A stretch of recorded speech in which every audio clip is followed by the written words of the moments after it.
pleasure. Thank you so much for coming on, Rob. Thanks for having me. Oh, Appreciate yeah, of it. course. So I wanted to start with your early life. Love to learn a little bit about where you grew up and how you got into this business. Well, it's funny. So growing up, I played drums. Sick. I was a drummer in a band and slowly evolved into plugging microphones in, playing along with tracks and learning stuff. And then it's funny, there's an era where people were starting to do home recording. And I went to our local music store and they brought in the very first 4-track cassette recorder. Oh, wow. It's a company called Fostex. So I actually tried to find the guy that did the seminar recently because I'm like, man, I kind of owe my whole career to this guy. So I started messing around with audio, really simple stuff, layering 1 track of drums and putting a shaker on and kind of messing around and guitar That's or whatever. sick. And Was drums always your favorite? Yeah, drums were always my thing. I mean, I played in bands and studied. Yeah, I used to do this. I did in college a little bit. I was in a band and I loved it. It was one of my favorite things. When we were, in college, that would be awesome. But the thing is being able to play. Finding somewhere to play was always the tough thing. Were you able to do that at home? Parents Yeah, were pretty always. cool with I it? mean, back when I'm 60 now, so back in the day, it was there was battle of the bands in schools, and Oh, sick. I mean, there were great rock and roll bands. It was fun. Right. And everybody was in a band. I mean, that was the time. I feel like when you have that type of environment, it also breeds greatness, right? That's why there were so many cool rock and roll bands at the time, because everybody was doing it and everybody was competing and there was friendly competition. I actually have some friends from high school that are actually out here making music that I was in a band with. Wow, that's so cool. That is so cool. Tell me a little bit about that. So this is a funny story. My friend Dave Bassett, he's a really big songwriter, but we both went to high school together. I decided to come to Los Angeles and start, I went to this audio video school that I learned about from this seminar I was talking about. Came out here, cut to years later. I'm doing rough mixes for U2 Rattle and Hum. While they were on the road, they'd send the tapes over and I'd do a quick mix, and the editor who was cutting the film wanted just quick stereo rough mixes. I said, okay, do it. Oh, that's cool. I get a phone call from Chicago. Dave was a really good friend of mine. He's like, dude, he goes, the weirdest thing happened to me last night. I got pulled up on stage with U2 to play guitar. And I'm like, no, you didn't. And then they sent me the tapes the next day and what's your name? Dave Bassett. I'm like, no way. This is crazy. How did that happen? Was it just happenstance? Back in those days, they were like, hey, who plays guitar? Who wants to play with you too? Oh, that's so cool. He was close enough, and they're like, yeah, come on up. And he's a great guitar player. Where were they playing? Was it close by? Rosemont Horizon in Chicago. A big venue. I think that's where it was. Wow. And it was in the newspaper. So I get this tape and I mix it. And then, a little while later, Dave graduated from college with a degree in probably finance, and he was working at a bank. And he's like, maybe I should try this music thing out. And at the time, Jimmy Iovine, who's kind of a big mogul in the industry, was my boss. And I said, hey, I have this friend, and Jimmy was producing the U2. I got this friend that got pulled up on stage. He's in a band. You think I could invite him out and we could do some demos with him? And cut to, a few months later, Dave comes out with his band, and my partner Stan Lynch and I ended up producing his first solo record, or actually a band record with a band called, was it 3-Day Wheelie or Lost Luggage? I can't remember. Anyway, we made this record. Back in those days it was kind of hard to break through being a smaller band, but cut to years later, he's written for everybody from Shine Down to Katy Perry. He wrote X's and O's. His list of hits is astounding. I think he's got 10 billion streams, something like that on Spotify. Yeah, that's pretty crazy. He's a really good guy. He's a great writer. But yeah, we talk every once in a while. We're both so busy, but it's occasionally we'll go mountain biking together. Right. And that's really cool. That's a crazy story. How did you build that relationship too? It was just that you guys knew each other from back when? We were in bands together in high school. Wow. And I just was the one guy who was dumb enough to come to LA and say, I'm going to be in the music business. I didn't know what I was doing. Wait, where did you grow up? Chicago. Oh, Chicago. Yeah, Dave born and I raised. I've went never to been. Deerfield It's High School. supposedly beautiful. That's amazing. Oh my God. How are the winters? I've never gone back. Never? Yeah. No. I was literally having that conversation with somebody the other day who's from Chicago, and I'm just like, I want to understand, because I'm from LA, born and raised. It's a little hard to even understand, how difficult it can be, because I've been up in Mammoth, whatever, skiing, whatever, but not full winters, dealing 30 with it. below zero, shoveling snow to get your car out of the driveway because the snowplows blocked it in. It's like, no. Yeah, yeah, but you know, it's got its perks, right? Yeah. You know, warm fireside, Yeah, you know, it's maybe nice. a s'more, something like that. That's nice. Yeah. So tell me a little bit more about when you built that relationship with U2. How did that, you know, crescendo into your other gigs? Well, that's an interesting story as well. I was, the band was on the road for almost probably a year, maybe even a year and a half recording. I think they did over 200 shows, and they would send the multi-tracks back for us to do rough mixes. At that point, you know, the band wasn't there, and it was literally just looking to get some, you know, quick rough mixes. I mean, I didn't know what I was doing back then. I was like an assistant engineer, and they'd actually hired an engineer to mix it, and I was his assistant. So we would, you know, go there and do these quick rough mixes of every show, send them off to the film people so they would have something to cut to, their picture. Right. And then one day, the engineer decided he was too busy to come in. Oh, that's it. That's your shot right there. And I'm like, I remember calling Jimmy Ivey, and I'm like, he's like, you guys almost done with that? And I'm like, done. So-and-so's not here right now. And he's like, I need you to get it done now if you know what's good for you. Like, oh, okay. So I just mixed it, and I ended up doing pretty much the rest of all the live shows. So then, cut to, you know, a year later, the band comes into town. We ended up cutting some studio stuff as well. But they really liked my rough mixes, so I kind of got put into a room with another, you know, engineer since I was still kind of learning, and, you know, doing my thing and got to know the band. And, I mean, it was a long project. It was probably, I don't know, maybe 8 months a year.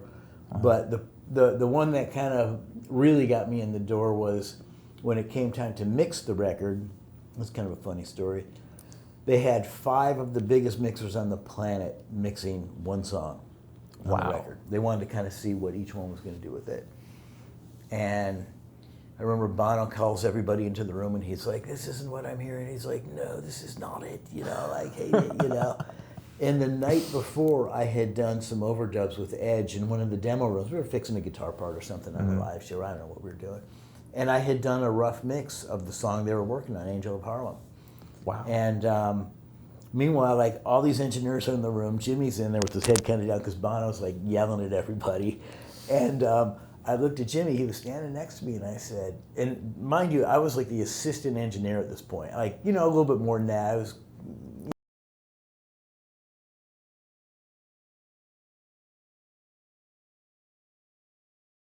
right, the young guy on the block. The young guy. And I looked at Jimmy and I said, hey, I did a rough mix of this the other day. You want to play it for me? And he looked at me like, really? You're gonna tell me to play? He looked at me, he goes, Rob wants to play you something. And he looked at me, he goes, it better fucking be good.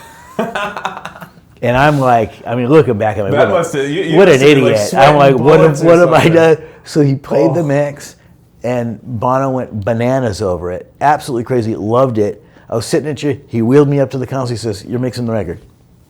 Wow. I started mixing a bunch of songs, and that was, it was a bunch of people. We all kind of worked together on it, but that was like a big break for me. That's so cool. I mean, from somebody who understands very little about mixing and audio, what I've started to learn is that it can be extraordinarily intensive, very time intensive as well, and it's like you play around so much with so many things. How has that changed over time for you? Because I want to hear from originally when you were mixing and in your early days sound editing, that must have been completely different. What tools did you use? It's funny. In the early days, it was all analog. It was 24 track, 48 track. Okay. And it's funny. I mean, your mileage may vary even today on what kind of a band you're doing. Some bands really want to sound raw and kind of garage sounding and open sounding, and they don't want to be hampered down with like, oh, we got to Pro Tool this and put it in time and looking at it like it's under a microscope. Right. And other people are very fine-tuned oriented. It's like, they look at every little nook and cranny of a piece of music or an overdub or whatever it may be that you're putting on the track.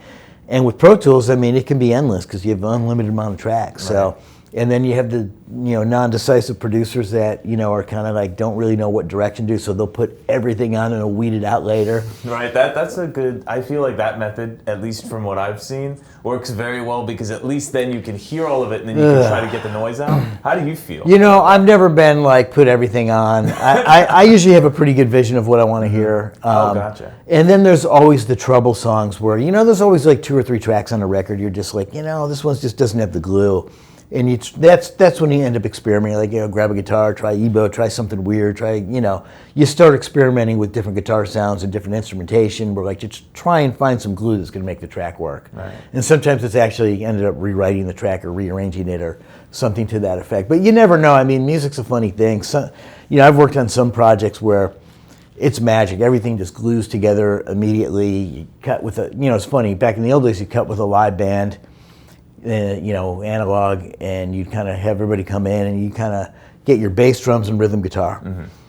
And you tighten that up a little bit, and then you start putting guitars on, then you go to vocals, and then background vocals, and, icing on cake lead guitars and percussion, and you kind of move forward that way. Now it's like, it's very compartmentalized. You can have somebody come and just play drums, and then, you really work on the drum track until, you can't listen to it anymore, then you put bass on, and it's like, sometimes I will record a band still, but a lot of times because of financial constraints and not being able to get everybody together at the same time, things are piecemealed together a little bit more these days. Okay, so then there's not as much of that collaboration too, because there that's definitely isn't. Super valuable, right? In creating interesting and beautiful songs.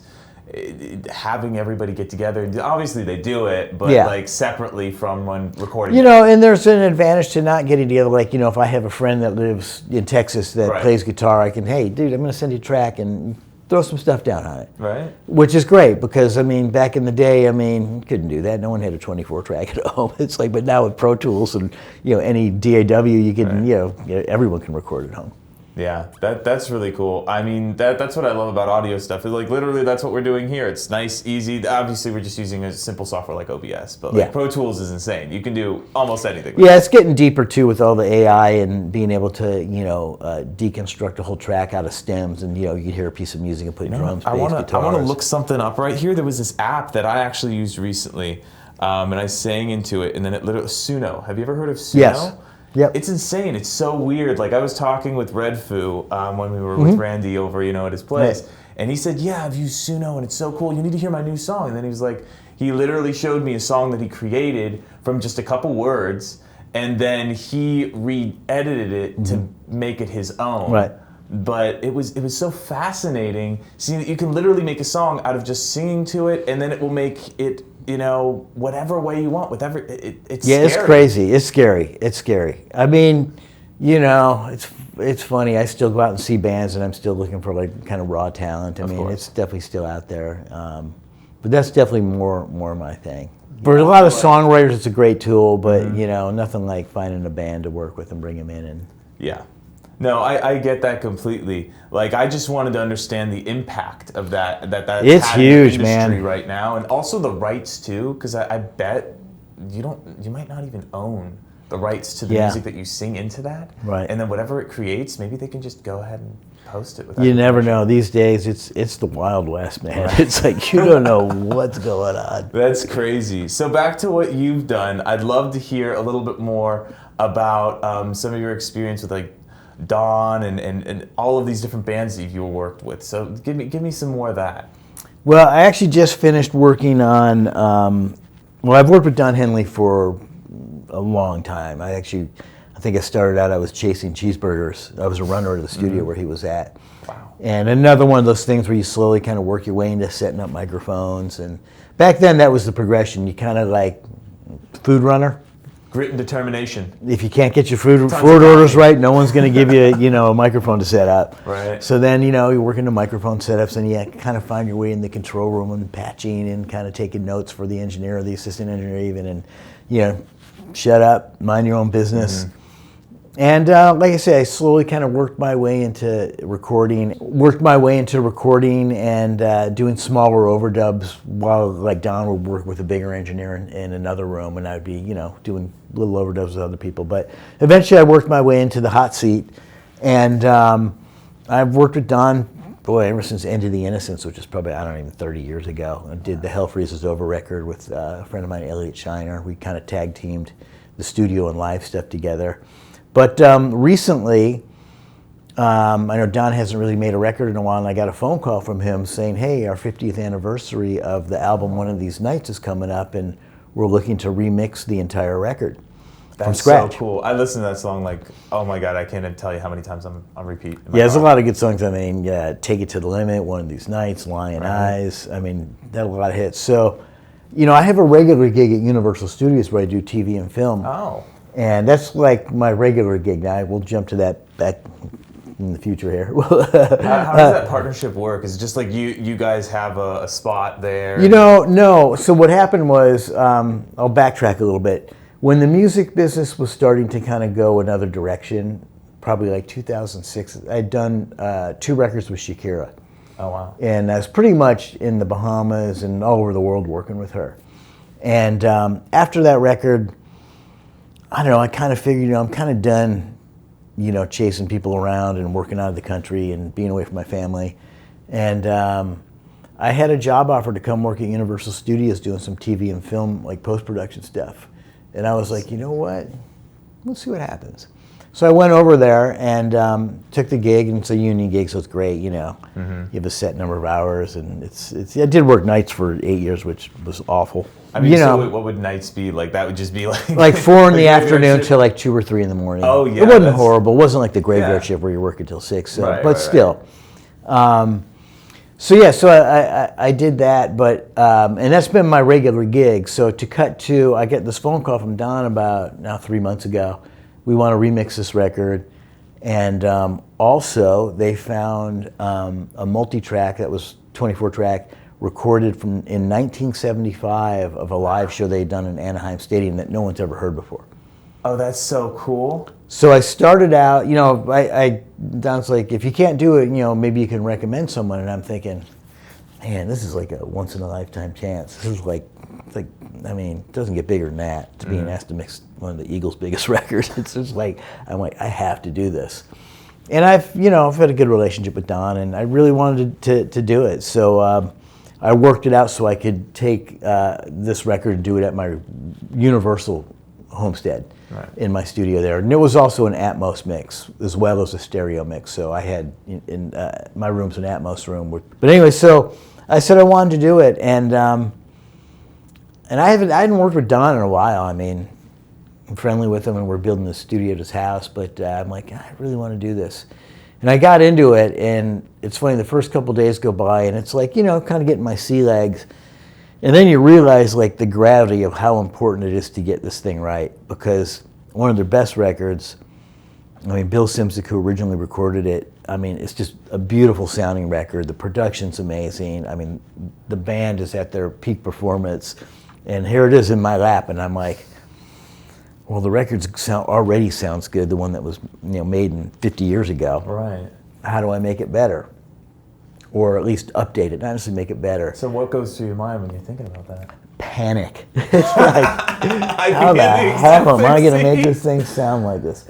But, it's funny. It's like once you get into it and you start putting up the tracks, I just remember like everything was so well recorded. It's like, there's like 4 tracks of drums. It's just perfectly recorded, bass and then all the overdubs and the vocals are just like, you put up the lead vocal and you're just like, wow, everything's in tune. They didn't have Pro Tools back then. They didn't need it. They were that good, That's what's beautiful about listening to old music. Like I love music from the 70s, 80s, 90s. Nowadays, I feel like the soul has been sucked out of it. There's no lyrics that really have power in them, and they had messages. They had intrigue. They had different levels to them that songs are missing nowadays. And I feel like everybody just wants to listen to somebody shaking their ass. Yeah, and it's funny. There's so much shit to talk about now that's horrible that you can sing about and try and, put it out there in the world. And yeah, it's not a lot of that. But yeah, it's funny. I put up the tapes and I just kind of started getting through them, and I'd kind of go back home and I'd, at nighttime, and I'd listen to the original recording and listen to the reverbs, the way they kind of cut off in the gaps. And, I really wanted to make it that, but modern. And it's funny, the first day Don came in, it's kind of funny, because we're mixing in Atmos, which is a completely different environment than most people are used to listening to. And I remember Don came in, and I hit the space bar to hit play. It wasn't more than a second where his reaction was like, stop. Like, no.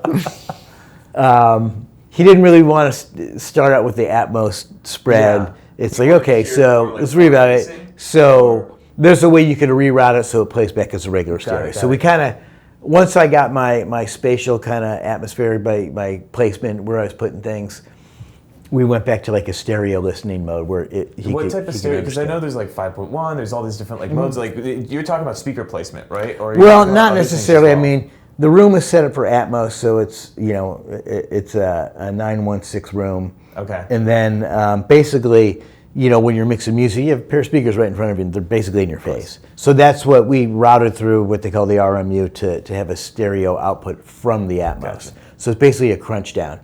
And that just made more sense to Don, and we kind of forged our way through it. But yeah, it was a good experience. Like I say, it was very nerve-wracking because I really wanted it to be, perfect. That, but a little bit more modern, sounding, and a little bit more fuller sounding. Because nowadays, obviously, with Pro Tools and different elements, you can make things sound a little bit. It's a lot cleaner, crisper, that type of thing. Especially when remastering, that's what I hear. But I love what it was before. As you were saying, it's very hard to do that, to play homage to something so incredibly awesome. Yeah, it's funny. You can really hear things a little bit more discreetly now. There's a couple breaths in certain songs where you hear Don like breathing. It's just kind of cool because you feel the intensity of it, and it's like it's definitely magic on those tapes. So on the remaster, do you re-record, or you guys take original? No, it's just it's funny. So the other part of my job, when you do get a gig like this, it's like you A/B the original recording with what the multi-track is that you've been sent, because you don't know like what they used, what they didn't use, and make sure you have the right vocal and the right guitar solo and all the little overdubs. And it's hard. I mean, because you may have a multi-track where there's like 4 things on one track. Back in those days, you ran out of room, so you put like a guitar solo, tambourine, vocal on one track, and you just mult it out and mute it. But it was I had to be sure that when we played them together, that and A/B'd them, that nothing was missing or nothing was standing out too much. But you could definitely hear a difference in the quality, just as far as things being more discreet now, a little cleaner, a little bit more top end, a little bit more bottom. Right. So it's a balancing act for sure. Like I say, because I had so much respect for the original recording and the original mix. It's like, man, I can't screw this up. It's just too good. So what was your favorite artist to work with? I know that I don't want to put you in a hot seat. Just like, what songs have you enjoyed? Because I bet there's a certain genre that you really enjoy being around. Or is it just you're very agnostic when it comes to genre and artist? You know what's funny? You find... boy, there's so many little artists that I've worked with that, I always say had hit songs, but they were never hit songs because, it's hard to get your songs out there. You can't tell, yeah. So, I mean, you always find something special in a band you're working with, whether it's like cream of the crop, the Eagles or U2, or like some baby band that you're working with from LA or wherever they're from. It's like, I never, I do feel like some of my best work was probably some bands that you've never even heard of. Tell me, please. Let's hear about them. Oh boy, that's a tough one. God, there's so many. I mean, oh man, I did a lot of work with my partner Stan Lynch, who played drums with Petty for most of his career, and we produced a lot of bands together. Like I said, my brain's kind of pulling a blank now, but there's so much good music out there. But I always find something that I like in everything. Kind of your job. Right?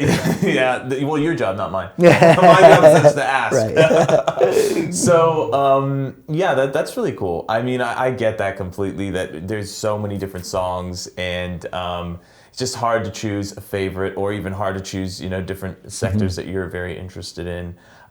So tell me a little bit about some of the times that you've had with these bands and some of the crazy stories.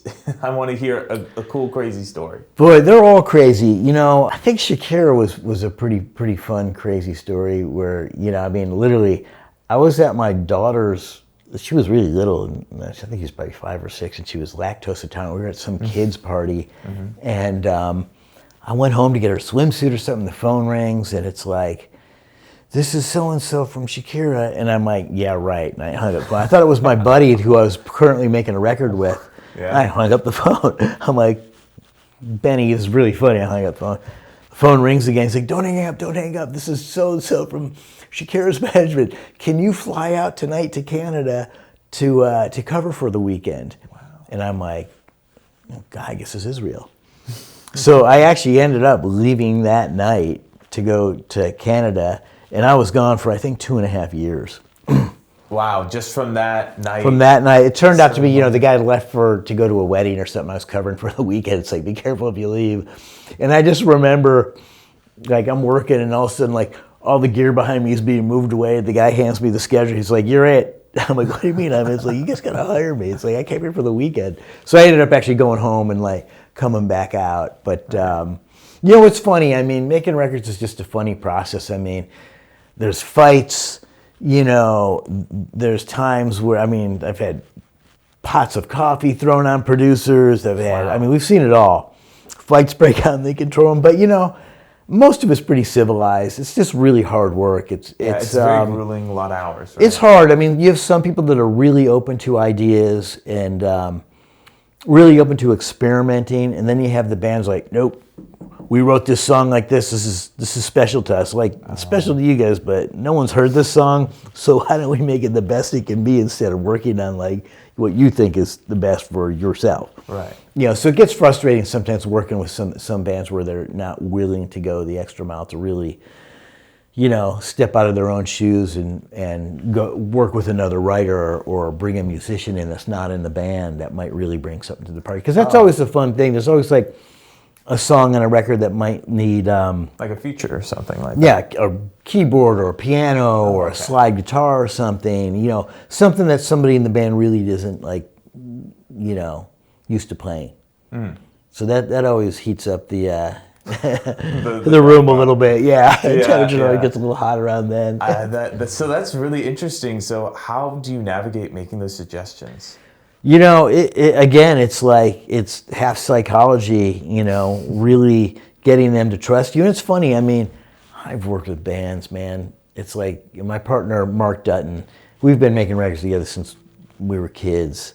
And he's played with everybody, and we've produced a lot of records together. But, we both have a lot of experience, and we could work with a band that's, it's their first record, and it's like we can come up. Mark and I will come up like, yeah, let's try this, or let's move this chorus here, or maybe try a key change. And they look at us like we've never done this before. We're like, okay, you guys got to be willing to like try things. It's like you don't know until you try them.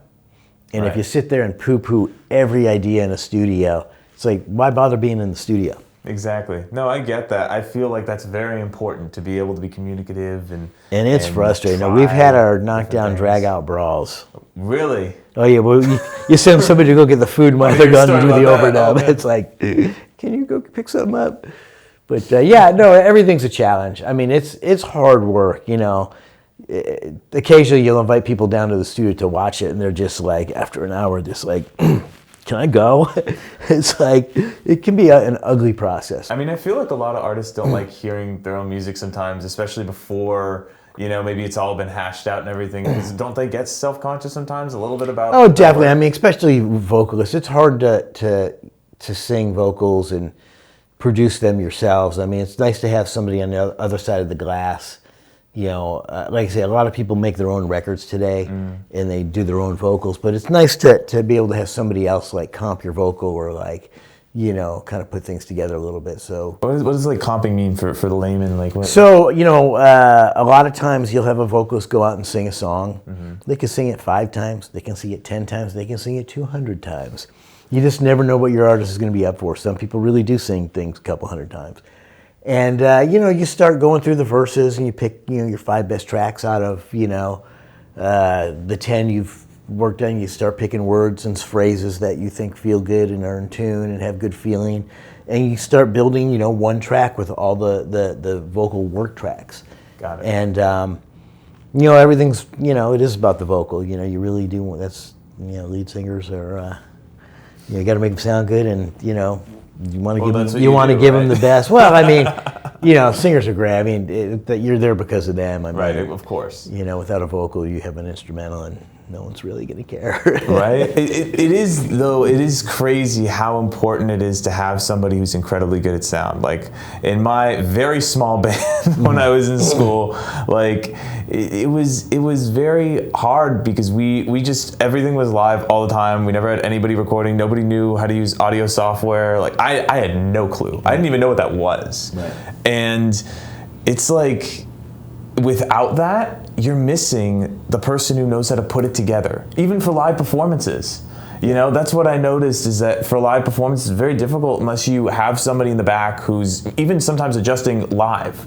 Yeah, I mean, there's always a good band director in a band that's doing big shows that's kind of knows what everyone's doing and who's running this and who's running that and keeping things together. So do you adjust, like what has been your experience like adjusting audio live? Like how is that? I'm terrible at live audio. That's a whole other gig front of house. Okay. Being able to mix. I mean, I've done it and I probably will never be asked to do it again. But you know, that's an intense gig. It's you're there, it's live, you got to get it right. You know, I mean, how many times do you go see a live show? You paid $300 for a ticket, and you're like, I can't hear anything. Right. I haven't had that. I don't go very much to live shows. I love listening personally to stuff over, like over the speakers. I see so much value to doing that. It's really cool going live. Like when you see an artist and he has just an incredible live performance, nothing can replace that because it's unique. Yeah. Versus, being in the studio or, being in your car listening to listening to a tune. It's very different. Both are, there's stark contrasts, but maybe I'm just sentimental that way. I mean, to me, it's like, I'd rather have a vocal with feeling in the studio. It might be a little bit out of tune, a little bit of this. That's just like, wow, like you get goosebumps when you listen to it, rather than like some perfect vocal. I mean, there's a fine line between, you say with all the tools, with all the auto tune and all the crazy shit you can do. It's just like sometimes it's nice to not have to go there. That's really cool. I like that you say that because it's so widely used now.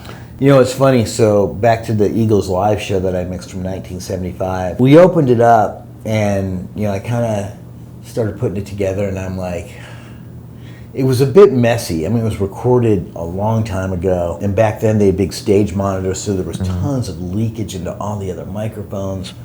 And I just felt like I didn't want to overdo it by like either over Pro Tooling stuff and cleaning stuff up or bringing in other takes from other songs or other albums and replacing vocals. I'm like, I really wanted this album to be like a real live feel, and they were 25 years old when they made this record, and I listened to it and I'm like, it's magic. I mean, no one's ever heard the Eagles like this, and I'm kind of looking forward to this coming out because it's pretty spectacular. I mean, they were like, again, to me, kind of they were a real rock and roll band. I mean, it was amazing. They were just really throwing down. And now they're like this super clean, kind of organized, pristine band, and that's great too. But this is kind of, to me, it's like I didn't want to cover this up because this is kind of what got them to where they are now. 100%. This kind of rawness, the guitar solos are great, the vocals are great. I mean, like I said, the band was definitely at its peak. Yeah, I mean that's really incredible. I mean, I can't even imagine going through that raw footage and also trying to maybe get a little bit of the crowd into it as well, because you're remastering that. You want to have that feeling that you're in the crowd. And how do you find those sound bites for, the before and afters where maybe there's a little bit of claps, there's a little bit luckily they had a bunch of really good audience mics that were recorded separately. So it was a 24 track. It had the band, and it had I think it had 4 or 5 audience mics. So when I was doing the live record, I really didn't want to dig too deep into like tearing this thing apart. I felt like it was really good, for the most part. We did a couple little fixes here and there, but it wasn't like a surgical experiment like people do these days with some records. I'm pretty proud of the way it came out, and I think people are really going to enjoy a different side of the Eagles that they've never heard before. Yeah, I can't wait to. When is that coming out? Can I get a little teaser? I hope October. I mean, it's funny. I just listened to the vinyl the other day, the final pressing that came in, the test vinyl, and it's great. It's so fun listening to vinyl. That's so cool. I mean, like, do you use like OG like a record turntable? Turntable. Or no, it's funny. There's a new company that came out where that's got really, really nice turntables, and pretty much the same as it's the same thing. But so I'd love to hear a little bit more about after your time with Shakira and U2 and everything. Like, what else did you start? Did you start going into other sectors in the audio space? Did you try to actually? Because you talked about trying to find bands too. Did you ever go in like the agent route or do? No, it's funny. I was there's a kid I've been working with this kid, Nick Lydell. He was on a shoot that my wife was on, and it was kind of funny. He was an extra, and we let him use our house for a couple scenes. And this kid, it comes time for him to do his, like, literally his one line. He comes to the door, and he's just like, okay, do it again, do it. The director tells him his line. He went on to this like 4 times and couldn't get his line right. I'm like, what is this guy doing here? How did he get this gig?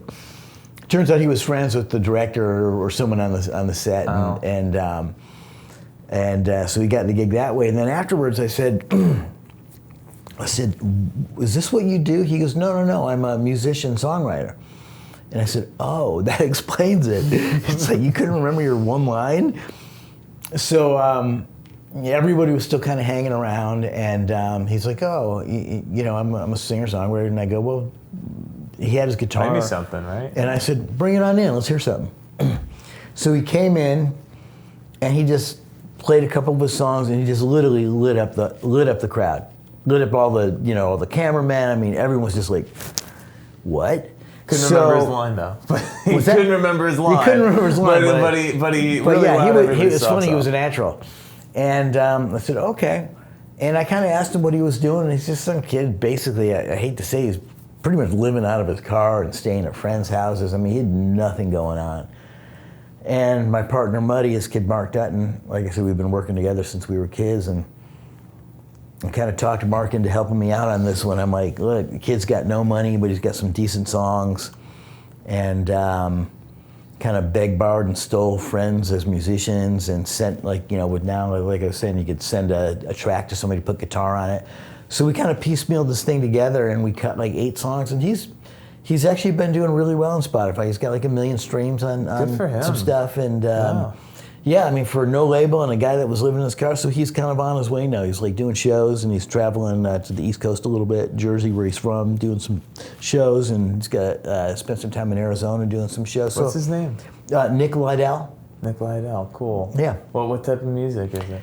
It's kind of folky country. It's got really quirky lyrics. He's kind of got a comedy edge to him because he actually started out doing comedy. Oh. And we kind of reeled that in a little bit. And he's a very interesting artist. He's a good guy. Good guy. So, cool. Stuff like that. And I've been working with a brother and sister that came in from New York. It's funny, I was playing tennis with a guy, and I heard some music over the speakers while we were playing tennis. And I'm like, oh, who is this? They're pretty good. And the guy goes, oh, they're my kids. I'm like, oh, cool. And I said, well, I'd love to hear some more stuff. So the kids sent me some stuff, and they're pretty good. I mean, it's pretty much raw recordings, but there's some great ideas, and they're super talented. And I'm like, hey, Wade, let's see if we can get something going. And he's like, well, they're in New York. And I'm like, well, if they record some, maybe I'll mix something for them. Next thing you know, he's like, hey, I got the kids out here. Let's make a record. And I'm like, let's go, let's do it. Okay. Yeah, I don't know about that. I'm a little busy right now. No, I mean, they're really good. So, cool. So again, I tortured my friend Mark, and we went in, we cut like 6 or 7 tunes, and it went really well. And they kind of played around and did some shows, and struggled a little bit here and there, and they're still out there doing it. But that's so cool. Yeah, it's fun. I mean, there's 2 kids on my street that are making short films, and I don't know, I kind of feel at this point in my life it's kind of nice to help people out. So it's like I have some young struggling musician friends that are really good at like scoring and doing really great stuff, and I'll put them with these 2 guys that are making movies and they don't have music. And then there's a kid that's in Chicago that I know is like, he's been sending me stuff. He's like a sound effects editor going to a school, and I'm like, who's really talented, and I'm like, well, I'm going to hook him up with these guys. Right. So suddenly now they got a music guy, a sound effects guy, and they got the 2 guys that are directors and writers. So that is so cool. And they're doing well. I mean, they make good stuff. It definitely looks very professional. And that's very important. I feel like being that connector, being that glue that helps people build something when they're young, it's really incredible. You never know how it's going to pay dividends in the future, and also it makes you feel incredibly good. Yeah, it's good. I mean, not to sound like an old crabby schnauzer, but it's like, I feel like a lot of these young kids really did miss the boat. I mean, on a lot of stuff. I mean, just historically, like, listening to Motown stuff and, blues and rock. I mean, just everything. I love you know? blues. It's literally one of my favorite things to listen to. Like, and it's the simplicity of it is incredible. Yeah. But at the same time, you have so much flexibility. You can do so much with it. It's really heart wrenching. Yeah. You really get to tell your story. That's great. But I kind of feel like kids miss some of the history of like that kind of ties everything together when you're making a movie, you're making a record, or you're doing whatever. I feel like, everything's just, kind of cut and paste these days. Do you find that that's because everybody's trying to find a way to make money instead of make good music? I think it's a little bit of everything. I think, everybody's a musician now between like Ableton and all these programs where you just drag and drop loops and stuff. It's like, but like, if you have a real musician that's part of the group or whatever, it really helps. Guitar player, it makes life a lot easier. Yeah, that's really some cool organic elements to something that normally, is like I say, is a little bit more drag and drop these days. Yeah, I mean, I get it because nowadays you have all of these programs, as you're saying. It makes it very difficult to get something authentic out there and have those aha moments, right? Like, did you ever get to see that? I mean, you probably did in the studio with some incredible artists. All the time. I mean, tell me something about that. I remember we were doing, it was a Springsteen record, and it was Tunnel of Love, and I think I may have been the assistant engineer. And I just remember Bruce is like, he's like, give me a pencil can. And he goes out and he shakes a pencil can in time, and then he grabs his guitar really quick, and then he grabs like some sticks and hits the chair, and next thing you know, it's like this full track. I think the tune was called Ain't Got You, Ain't Got Love. I can't remember what it was. It was on Tunnel of Love. But it's just like one of those spontaneous moments you're like, next thing you know, there's a complete song. I mean, Alanis was like that too. We would, she was very spontaneous. They would just go jam out in the studio, and the band was so good. I mean, those guys were amazing players. But she'd come up with an idea and she'd like sing along and him and ha, whatever, and scat a little bit, and then she'd come in, she'd listen to it, she'd be like, okay, 8 bars there, verse, 8 bars chorus, cut this all together. I'll be back in an hour, and I want to sing over it. I love it. And it was great. I mean, that's how she made a lot of her tracks. They were super spontaneous. And U2 was a little bit like that. They did a lot of jamming out in the studio. Like, we'd be mixing, and next thing you know, they'd be out there in the studio just messing around. And, we always ran DATs, with the microphones kind of buzzed so in case they did something cool, and they always did. So you'd have to go back and weed through the demo, and like Jimmy would be like, oh, at 2 a.m. they were jamming on something here. It's like, I want to hear that, I love it. And I mean, like I say, back to the day where people were in a room and you're working through songs, and there's always that moment where, I don't know, you're just getting sounds or a groove, like, to have the drummer play, you're getting drum sounds, and like the guitar player starts something, and you're just like, uh-oh, here it goes. record, hit the red lights, right? The next thing you know, that's like the next thing on the record, you just never know. Personally, I'm the same way. You never know when you're going to build greatness. You just never know. As long as you're recording it, at least you can capture it, try to edit it, do something with it. But it's like, if you don't record, you could have sang something that could have been, or you could have, played some guitar riff or played some drum solo that could be incredible and that could really impact the world. Yeah. And it's just, if you didn't record it, you never know. There were always those moments too where somebody didn't hit record. Right. Like, did you get that? And you're like, shit. No. Oh man. Yeah. But you know what? At the end of the day, it's like you still have to get up, bootstraps. You try it again. Yeah. I mean, like that. Yeah. We've all had those moments. I mean, in life, it's like, oh, did you get the first? You see your kid. They're crawling. They just start walking, and you're like, hey, did you get that? Did you get that? Yeah. Oh no. Oh my God.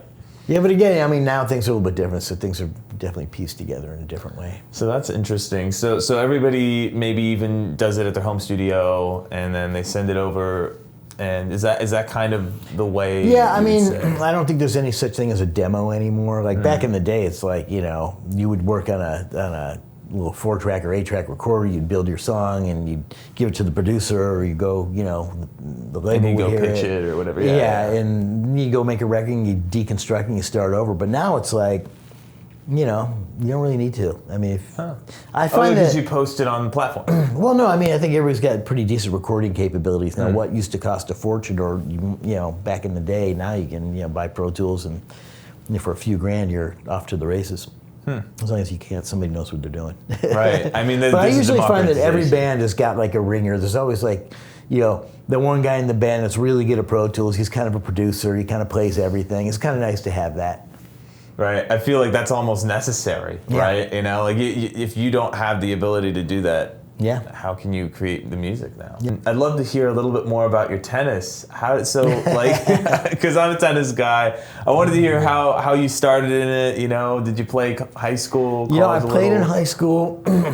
I went to Texas Tech. I think I tried out for the team, probably didn't make it, and then I kind of played, as an extra. But then it's funny, I literally, between making records and, I worked like 18, 20-hour days. Looking back, it's like, man, it was brutal. It was a different world back then. And you were telling me about John Bon Jovi, Elton John, working with them on that one record. Tell me again about that. I'd love to hear. There was a Blaze of Glory record, and it was for the film, like music inspired. There were some tracks that were in the movie, then some bonus stuff. But we had Jeff Beck coming in, which I think I was telling you, it was like pretty early on in my career, and it's like, the guy's one of the best guitar players on the planet. And I just remember being really nervous, and everybody was always uptight too. Like when a star like that came in. Back then it was tape, so you couldn't screw things up. If you were punching in on a guitar solo, you had to get out, or they might say, "Oh, just punch in the second bar of the guitar solo." So you had to really pay attention. You had to really be on your game. Yeah. But it was always nerve-wracking when people like of that caliber come in. You just like, okay, we got to make this work. It's got to be great. You can't screw anything up. I was saying, I think when we had B.B. King come in for When Love Comes to Town for U2, that was another moment where like, you have these people sometimes they come in, they're like, you got an hour, you got 2 hours, you got 3 hours, and it's like, you got to work fast and you got to make sure things get done. Yeah, no, I bet. That's pretty crazy because I know we were talking earlier and you told me about how when you were recording on tape, you didn't get the amount of time that you nowadays can.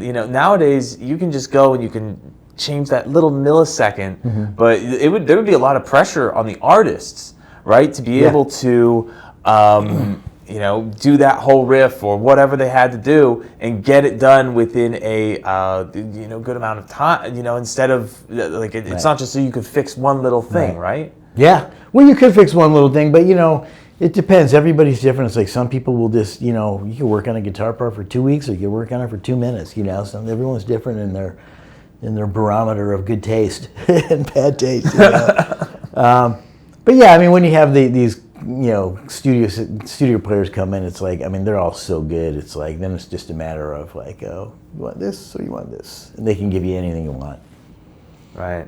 That just must have been incredible. The experiences that you had, oh my God. And the people, I remember you were telling me that there was an intensity with these individuals that you saw. And to be good at anything, you need to have grit and determination, more than most individuals. And is that something that you saw all the time? Because I know you were telling me 18, 20-hour days, you're sleeping in closets. Like, how do you get there? Yeah, it's funny. I just kind of feel like that was just how things were done then. Everybody was very intense. And it's like, you didn't have the ability to go home and do a guitar overdub or like work at someone's house. It's like you booked a studio for 2 months and you worked your ass off, man. You worked every day as much as you could possibly take it. Because you had a block booking, you had a 12-hour lockout or whatever, and you end up working like 16, 18-hour days. It's just like, and you never really finish, you just run out of time. There's always something to do. There's always some guy that comes and is like, oh yeah, I want to try this, I want to try this. And it's like I was telling you, it's like you do want to accommodate and be able to experiment and have a good time and, try and get it good, at whatever it takes. That's really incredible to hear. Because a lot of people think it's just, you go into the studio, it's nothing too crazy. Some people are like, how does this process even happen? And others are like, oh, well, it must be easy. It's a very difficult process. It's never easy, right? especially because, like, a lot of bands, they're not used to hearing themselves, like, up front and center, like, especially when you're micing all the drums. You got mics on every drum. You got 2 mics on the guitar, 3 mics. You got great vocal mics. And it's like they come in the control room and they hear it like, you know, farm to table fresh, and they're like, ugh, you gotta fix that. You know, so it's a process. I mean, I do remember like when you would bring a band into a studio, you'd cut them live. And it was always like the first 3 or 4 takes where people, was kind of a learning experience. They'd come in, they was okay. And they knew right what to do, and they go out, and then you start getting like the real takes.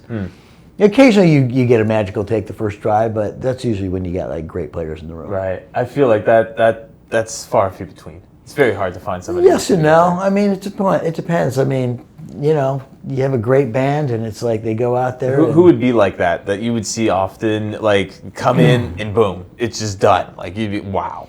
I'd assist on some petty stuff, or even U2, or you know, a lot of the sessions we did at A&M were you know, live sessions with studio players. I mean, you know, sometimes you would just be like looking through the glass and everyone's got goosebumps. You're like, man, that was amazing, you know.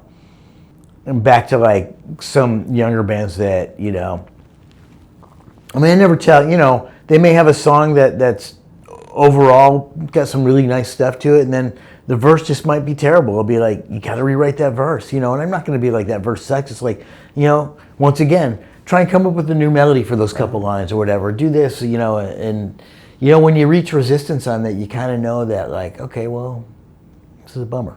I mean, it helps. It helps having another cook in the kitchen. You can always keep the original. You have it, right? So what's the harm in trying something and then seeing if it works, right? I'm always a big proponent of that. You know, I always try new things. With experience too, you kind of, you know, have better ideas to narrow down your, you know, 4 or 5 things you might want to try in a song. You have a wide breadth of experience too, and I feel like having that, especially with the younger guys, right? Like I feel like the older guys, they'll be like, yeah, I know what I'm doing, but at the same time, they'll listen to constructive criticism. They'll listen because they understand where you're coming from, who you've worked with. They've worked with you before. They know how to work with you. But these youngers, you know, the younger people, they might feel like, oh, I know what I'm talking about, and they haven't had that yet, where they get that aha moment. A lot of that, yeah. Yeah. So how do you handle that usually? Is it just, you know, it's funny. Occasionally, I'll just keep, you know, badgering them until they at least will try something, and then like I say, if it's re-singing a verse, it's like, it's 4 lines. I mean, come on. If you don't beat it, we have it. It's like you're saying. It's like, but like, I've heard you sing, and I know you can sing that better. You know. Right. So let's not. By the time we argue about it for another 30 minutes, we could have 25 tracks of vocals. It's like, just get out there and sing. You know. So that's the right attitude to have.